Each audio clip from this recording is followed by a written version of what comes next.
Hello दोस्तों। I hope कि आप सब अच्छे होंगे और अपनी तैयारी अच्छे से कर रहे होंगे। तो जैसे कि हम सब सीटेट पेपर 2 एसएसटी के लिए 6 से 8 तक के एनसीईआरटी को पढ़ रहे हैं और आज हम सब क्लास 6 पॉलिटी का 7वां चैप्टर है। नाम है या शीर्षक है ग्रामीण क्षेत्र में आजीविका। ग्रामीण क्षेत्र में आजीविका कैसे होता है या कैसे स्थिति होती है, इन सब के बारे में आज हम सब पढ़ेंगे। जैसे कि आप सब चित्र देखकर थोड़ा बहुत समझ सकते हैं। तो देखिए दोस्तों, अगर आप सब ये सीटेट अच्छे से तैयार करेंगे तो इसके बाद अगर हो सकेगा एकदम कम से कम 90% चांस है कि आप सब TRE 4 में बैठ सकेंगे। तो अच्छे से एनसीईआरटी को पढ़ कर जाइए। ऐसा न हो कि आप सब सिर्फ और सिर्फ 1-2 नंबर से रह जाएं, तो बस यही पछतावा होगा कि काश हम और अच्छे से पढ़ लिए होते। तो देखिए, हालांकि आप सबको जो 2 या 3 बार देने जा रहे होंगे उनको समझ में आ रहा होगा कि कहाँ से प्रश्न बनता है। तो देखिए दोस्तों, एनसीईआरटी से ही पूरा प्रश्न बनता है और जो अगर एनसीईआरटी को एक बार थ्योरी सहित अच्छे से एकदम पढ़ कर जाता है, उसका एकदम श्योर रहता है कि वो अच्छे से 90+ ही आता है। तो चलिए, आज हम सब क्लास 7 पढ़ रहे हैं, पॉलिटी क्लास 6 का।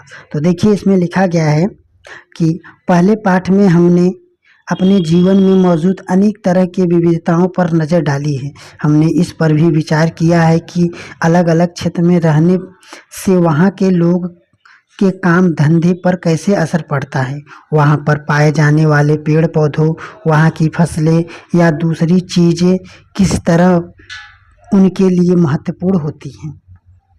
इस पाठ में हम यह देखेंगे कि लोग किन विभिन्न तरीकों से अपनी आजीविका चलाते हैं। पहले 2 पाठों में यहाँ हम देखे हैं कि इनकी पढ़ता जैसे बताया गया इसमें कि यहाँ पर देखिए, यहाँ पर बताया गया कि जो इसके पहले वाले क्लास में हम सब पढ़े कि जो ग्रामीण प्रशासन होता है, नगरीय प्रशासन होता है, आदि सभी बातों को हम सब पढ़ें। तो इसमें देखिए, अब यहाँ पर है कि ग्रामीण के क्षेत्र में आजीविका। इसके बाद वाला चैप्टर है नगर के। तो देखिए, यही है नगर और ग्रामीण। जो नगर और ग्रामीण के अंतर होता है इन चार पार्ट में, अर्थात 4 पार्ट में दिखाया गया है। इसके पहले हम सब नगर के प्रशासन पढ़े, ग्रामीण के प्रशासन या गांव के प्रशासन अलग पढ़े। अब हम सब पढ़ रहे हैं गांव के आजीविका। तो इसको याद रखना कि गांव के आजीविका और नगर की आजीविका में क्या अंतर है। तो आप देखिए, यहाँ पर जैसे कि अब हम सब पढ़ें कि गांव में लोग किन विभिन्न तरीकों ने अपनी आजीविका चलाते हैं, विभिन्न तरीकों से अपनी आजीविका चलाते हैं। पहले 2 पाठों की तरह यहाँ भी हम इनकी पड़ताल करेंगे, मतलब देखेंगे क्या क्या अंतर होता है ना, करेंगे कि क्या लोग के पास आजीविका चलाने के समान अवसर उपलब्ध हैं या नहीं। उनकी आजीविका की परिस्थितियाँ एक दूसरे से कितनी मिलती जुलती हैं या कितनी भिन्न हैं और वे किन समस्याओं का सामना करते हैं, अर्थात क्या क्या उन्हें कठिनाइयाँ आती हैं। तो देखिए, ये चित्र आप देख सकते हैं। तो याद रखना, ये चित्र आप सब ग्रामीण क्षेत्र के हैं। ग्रामीण अगर गांव में जाएंगे तो ये सब चित्र में जो भी दिख रहा है वो सब आप अच्छी तरह से देख सकते हैं। पर यही अगला जब चैप्टर पढ़ाएंगे, पाठ पढ़ाएंगे, तो उसमें देखिए है कि यही चित्र कितना भिन्न हो जाएंगे। गांव में पेड़ दिख रहा है पर शहर में कभी कहीं पेड़ दिखता है, नहीं तो नहीं दिखता है। तो देख लेना, आगे देखिए। तो देखिए दोस्तों, यहाँ पर देखिए, ये कहानी है पर कहानी में ही प्रश्न बनाता है। तो देखिए, यहाँ से हम सब पढ़ेंगे कि इस बॉक्स को पढ़ेंगे पहले। तो देखिए, थोड़ा कहानी से आपको जोड़ने का प्रयास कर रहे हैं कि देखिए, तुलसी एक कोई व्यक्ति है ना। हम सब यहाँ रामलिंगम जमीन पर काम करते हैं। उसके परिवार के पास कलपट्टू में 20 एकड़ जमीन ज़मीन या धान की खेती करते हैं 20 एकड़ ज़मीन में। शादी से पहले भी मैं मायके में धान की खेती करती है। मतलब ये अब पता हुआ कि जो लड़की है, ये तुलसी नाम की कोई लड़की है, वो बता रही है ना कि वो शादी के पहले भी वो धान की खेती करती थी। कहाँ पर? कलपट्टू पर ना। उसके पास 20 एकड़ की ज़मीन थी। यहाँ पर है कि यहाँ मैं सुबह 8:30 बजे से 4:30 बजे तक ना काम करती हूँ। रामलिंगम की पत्नी करुथप्पा काम की निगरानी करती है। तो देखिए यहाँ पर इनसे प्रश्न नहीं बनेगा, क्योंकि यहाँ पर आप देख सकते हैं, हम इसको हाईलाइट नहीं किए हैं।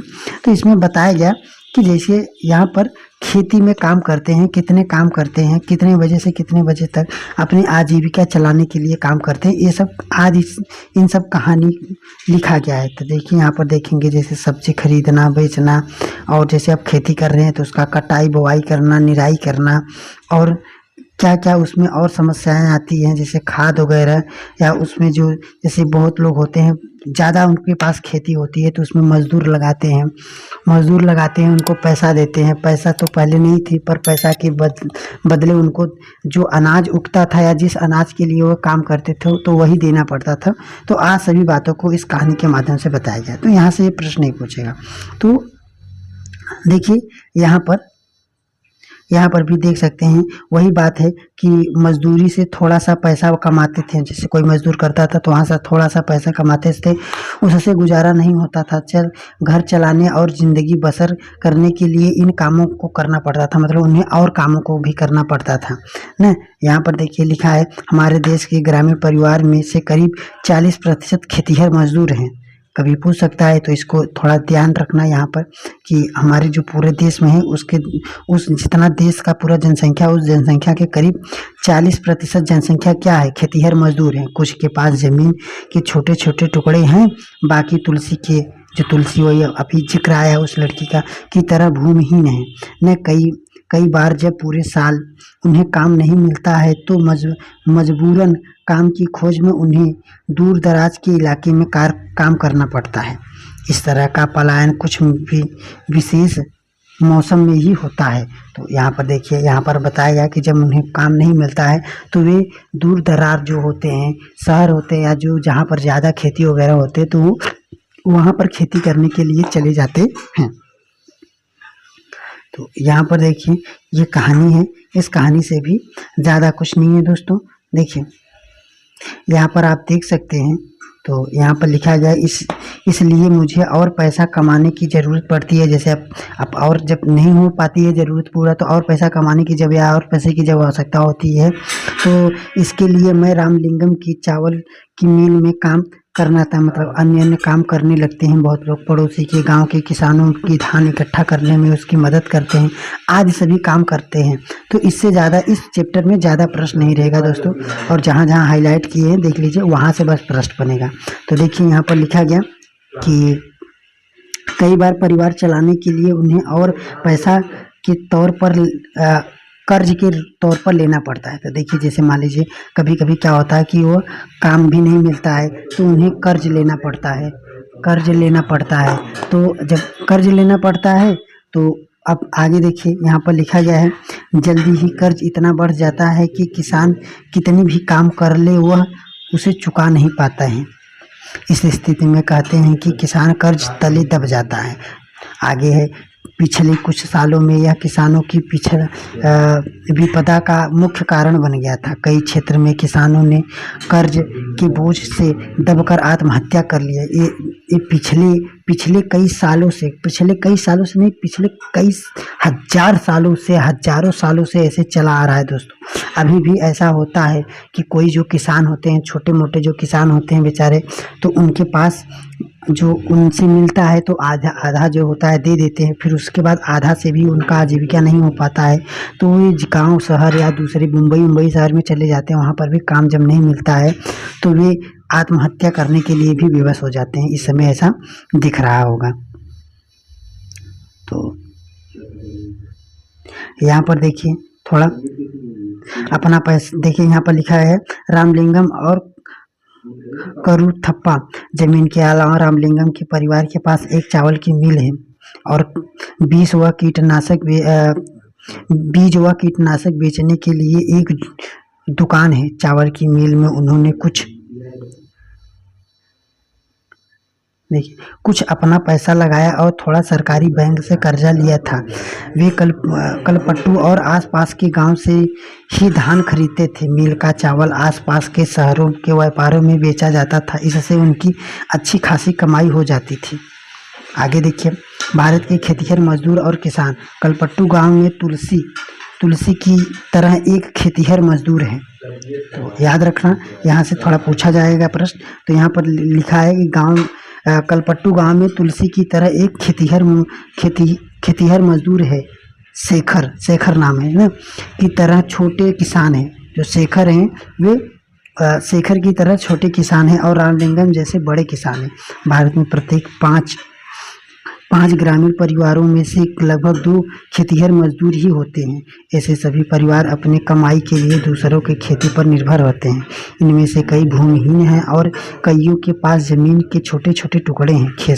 शेखर जैसे छोटे किसान को लेकर तो उनकी जरूरतों के हिसाब से खेती बहुत ही छोटे पड़ते हैं।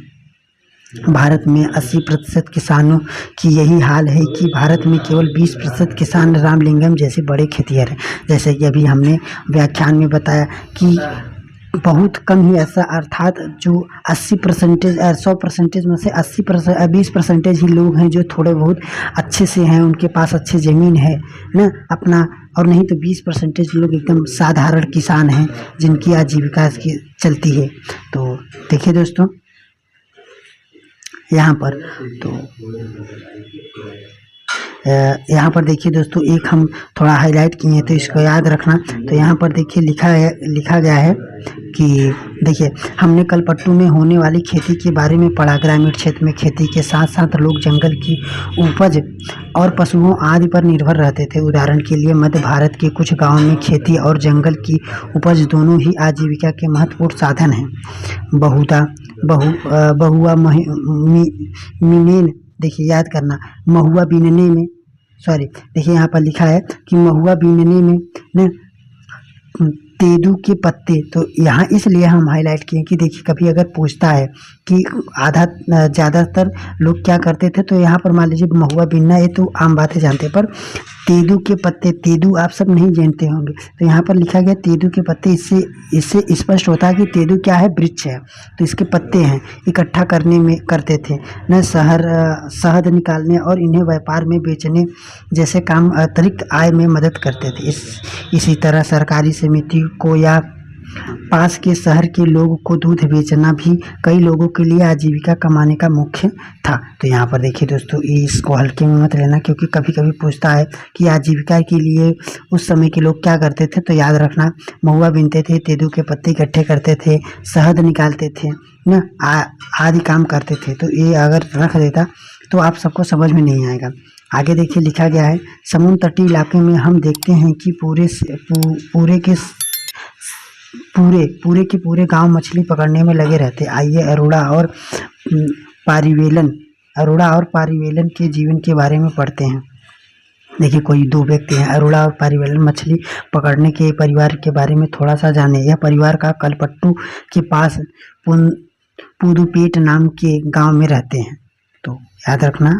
आगे देखिए, यहाँ पर लिखा गया, नागालैंड की सीढ़ी नुमा खेती। तो इसको याद रखना दोस्तों। यहाँ पर देखिए, अब यहाँ से थोड़ा बहुत प्रश्न बनता है इस चैप्टर से, तो याद रखना। देखिए, नागालैंड की सीढ़ी नुमा खेती, तो नागालैंड में सीढ़ी नुमा खेती होती है। तो देखिए, यहाँ पर लिखा गया है कि यह एक गांव है, नागालैंड का एक गांव है जिसका नाम है चिजामी। याद रखना, यहाँ पर ये नागालैंड का एक गांव है जिसका नाम है चिजामी। यह नागालैंड के फेक जिले में है। कहाँ पर? फेक जिले में है। इस गांव में रहने वाले लोग इस गांव के याद रखना दोस्तों यहाँ पर, क्योंकि अभी प्रश्न बना है यहाँ से, इसलिए बता रहे हैं। तो इस गांव में रहने वाले लोग को क्या कहते थे? चखे संघ समुदाय के हैं। कहाँ पर? नागालैंड में जो रहने वाले लोग हैं वे चखे संघ समुदाय के हैं। वे सीढ़ीनुमा खेती करते हैं। अभी अगर पूछ दिया कि सीढ़ीनुमा खेती कौन करते थे या सीढ़ीनुमा खेती करते थे कहाँ के, या उन्हें क्या कहा जाता था जो सीढ़ीनुमा खेती करते थे, तो याद रखना चके संघ समुदाय के थे जो सीढ़ीनुमा खेती करते थे। तो खेती करते थे इसका मतलब यह है कि पहाड़ के ढलाऊ जमीन को छोटे छोटे सपाट टुकड़ों में बांटा जाता था और उस जमीन को सीढ़ी के रूप में बदल दिया जाता था। प्रत्येक सपाट कूड़े के किनारों के ऊपर उठा लेते थे जिससे पानी भर पाए। इस याद देखिए, यह चावल की खेती के लिए सबसे अच्छा था। तो याद रखना कभी कभी पूछता है कि चावल की खेती के लिए सबसे अच्छा है तो नागालैंड में या चखे संघ के समुदाय के हैं, तो यहाँ पर ये पूछा जाएगा कि चावल की खेती के लिए सबसे अच्छा है। तो याद रखना जो सीढ़ीनुमा होती है, सीढ़ीनुमा खेती है, वह चावल की खेती के लिए सबसे अच्छा होता है।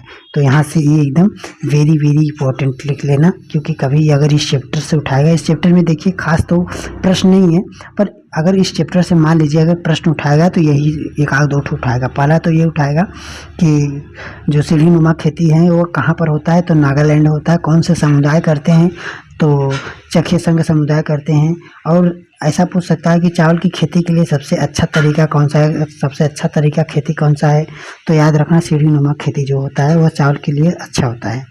सिजामी के लोग के पास अपने अपने खेती के लिए इकट्ठे होकर एक दूसरे के खेतों में भी काम करते हैं।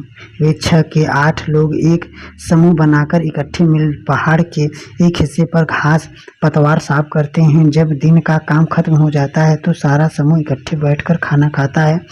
ऐसा कई दिनों तक चलता रहता है जब तक काम खत्म नहीं होता। तो याद रखना दोस्तों, इसको ये जो दिया है इसको भी थोड़ा याद रखना, क्योंकि ये सब क्या होता है, इसे कथन कारक में पूरा पूछ देता है ना, तो इसको भी याद रखना। तो देखिए दोस्तों आगे यहाँ पर भी है। अभी जो हमने यहाँ पर जिक्र किया था कि अब जो मछुआरे हैं, तो मछुआरों के बारे में थोड़ा बताया जाएगा इसमें।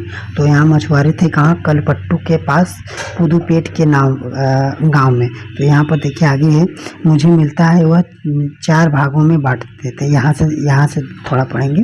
तो देखिए अभी इन 2 व्यक्तियों का नाम यहाँ पर आया था, यहाँ पर जो जिक्र हुआ था, ये 2 व्यक्ति के नाम अरोड़ा और परिवेलन। तो यहाँ पर देखिए अब यहाँ से ये सब मछुआरे हैं 2 व्यक्ति। तो यहाँ पर लिखा गया कि अरोड़ा और परिवेलम पुदुपेटी कलपट्टू के से ज़्यादा दूर नहीं है। यहाँ लोग मछली पकड़ना अपनी आजीविका चलाते थे।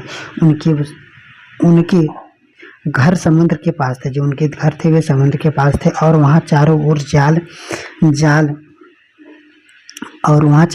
जाल और कैटामरैन। तो यहाँ से इसको याद रखना दोस्तों कि ये जो कैटामरैन है ये क्या है, यहाँ पर लिखा गया कि मछलियों की खास तरह की छोटी नाव है। तो कभी कभी पूछता है शब्दार्थ के लिए, तो इसको एकदम वेरी वेरी इंपॉर्टेंट, हालांकि यहाँ पर हम लिखे हैं पर इसको याद रखना कि जो ये कैटामरैन है ये मछुआरे की खास तरह की एक नाव बनाई जाती है जो छोटी नाव होती है ना। याद रखना कि पंक्तियाँ या आगे है कि मछुआरों के खास तरीके से छोटे नाव में पंक्तियाँ दिखाती हैं। सुबह 7 बजे समुद्र के किनारे बड़ी गहमागी रहती है।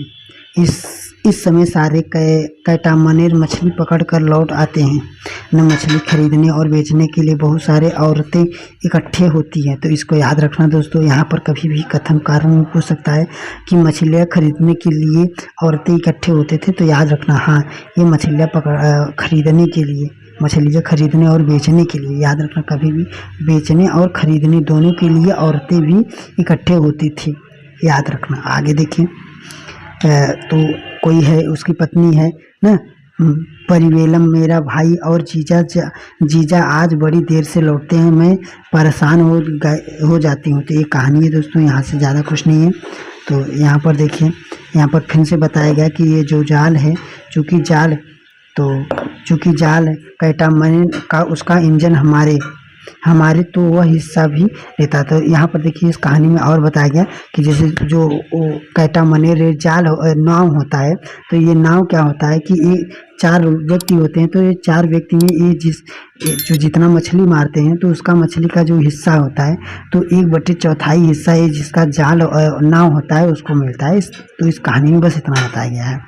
तो यहाँ से देखिए यहाँ पर है कि हर साल मानसून के दौरान करीब 4 महीने तक वे समुद्र में नहीं जा पाते हैं, क्योंकि यह मछलियों के प्रजनन का समय होता है। तो ये इतना एकदम एकदम मोस्ट इम्पोर्टेंट लिख लेना दोस्तों, एकदम मोस्ट इम्पोर्टेंट कि अगर यहाँ से बनाएगा दोस्तों तो इस वाक्य को जरूर लेता है।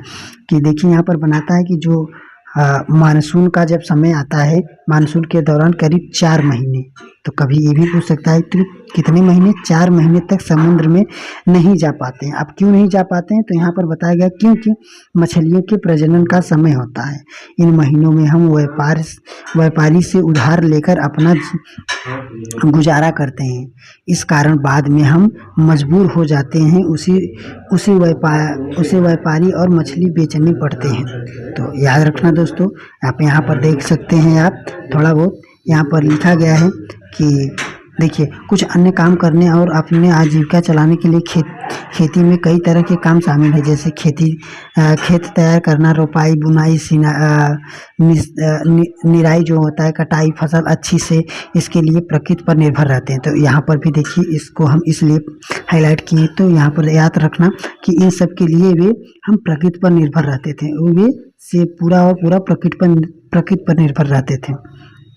आगे देखिए इस तरह के जीवन ऋतुओं के इर्द गिर्द ही चलती है। बुनाई और कटाई के समय लोग काफ़ी व्यस्त रहते थे और दूसरे समय का काम बोझ कम हो जाता था। देश के अलग अलग क्षेत्र में ग्रामीण लोग अलग अलग तरह की फसलें उगाते थे, फिर भी हम उनके जीवन की परिस्थितियों और उनकी समस्याओं में काफ़ी समानता पाते हैं। तो याद रखना दोस्तों, यहाँ पर थोड़ा देख लीजिए लोग कैसे जिंदगी बसरते थे या कैसे अपने जीवन की गुजारते थे। तो आशा है कि आप सबको समझ में आया होगा, क्योंकि बताया गया कि बहुत लोग किसान करते थे, उसके बाद मछलियाँ पकड़ते थे, आज सभी बातों को ऐसे बताया गया। तो यहाँ पर देखिए कुछ किसानों को अपनी फसल उन व्यापारियों को बेचनी पड़ती थी जिनके पैसे उधार लेते। तो यहाँ पर देखिए ये भी कहानी बता दें थोड़ा आपको। तो यहाँ पर बताया गया कि जैसे बहुत लोग रहते थे, किसान जो होते थे वे किसान व्यापार के लिए अपने जो बीज बोते थे तो वो व्यापारी से ही लेते थे, तो वो बध जाते थे कि जिस व्यापारी से बीज लेते थे उन्हीं को अपना फसल बेचना पड़ता था, क्योंकि वो ऐसा होता था, ये अपनी मानवता के हिसाब से ऐसे देते थे। तो बहुत लोग हो रहते थे कि वो बोल देते कि नहीं हम अपना कर चुकाएंगे, कि उनकी मजबूरी रहती थी। कि बहुत लोग क्या होता था कि जैसे अगर मान लीजिए नहीं फसल हुआ तो वो कुछ माफ़ कर देते थे, पर अगर जो ऐसा कहते थे कि हाँ नहीं हम अपना पैसा जहाज इसको बेचकर हम अपना पैसा देंगे, तो ऐसा क्या होता था कि कभी कभी फसल नष्ट हो जाता था, तो उसमें कोई क्या होता था, उसमें कोई भी मानवता नहीं रहता था कि नहीं बस हमारा पैसा दे दीजिए। तो आशा है कि आप सबको अच्छे से समझ में आया होगा चैप्टर। देखिए यहाँ पर प्रश्न है, और ग्रामीण क्षेत्र में आजीविका, तो यही देखिए यहाँ पर बस ज़्यादा कुछ नहीं, जो पॉइंट हाईलाइट करके पढ़ाए थे वही पूछा गया है। निम्नलिखित युग्म पर विचार कीजिए। देखिए कलपट्टू जो है तो तमिलनाडु का एक गांव है, कलपट्टू ये तमिलनाडु का एक गांव है। अब देखिए यहाँ पर तलपट्टू ये जो है, यहाँ पर देखिए मिलान करना है, तो इसमें लिखा है सही यहाँ पर है निम्नलिखित युग्म में विचार कीजिए। तो देखिए चखे संघ समुदाय कहाँ के थे, तो नागालैंड की जनजाति थी। तो ये बात सही है, जैसे कि अभी हम सब हाईलाइट करके इसको बताए थे कि चखे संघ समुदाय ये नागालैंड की जनजाति है और ये सीढ़ी नुमा खेती करती थी, और चावल के लिए सीढ़ी नुमा खेती सबसे अच्छा होता है। और आगे देखिए लिखा है कैटामरैन में मछुआरों की छोटी नाव है ना, एक कलपट्टू तमिलनाडु में है, तो ये भी एकदम सही है। और ये देखिए कलपट्टू तमिलनाडु का एक गांव है, तो ये भी अब सही है। और ये जिला भी था, वो नहीं दिया है, तो ये बात हमारा क्या है, तीनों बात सही है, ये तीनों बात क्या है, सही है। तो देखिए दोस्तों, आशा है कि इस चैप्टर में ज़्यादा तो प्रश्न नहीं था, तो बस इस प्रश्न कभी कभी पूछ देता है। तो ऐसे याद रखना दोस्तों, ये बस इतनी प्रश्न को इतनी प्रश्न में ही बस जितना है इतना ही याद रखना मैटर को, तब पर भी आपका काम चल जाएगा। तो चलिए दोस्तों, अब मिलते हैं लास्ट वीडियो में क्लास 6 के पॉलिटी का, क्योंकि अब एक वीडियो में वो समाप्त हो जाएगा।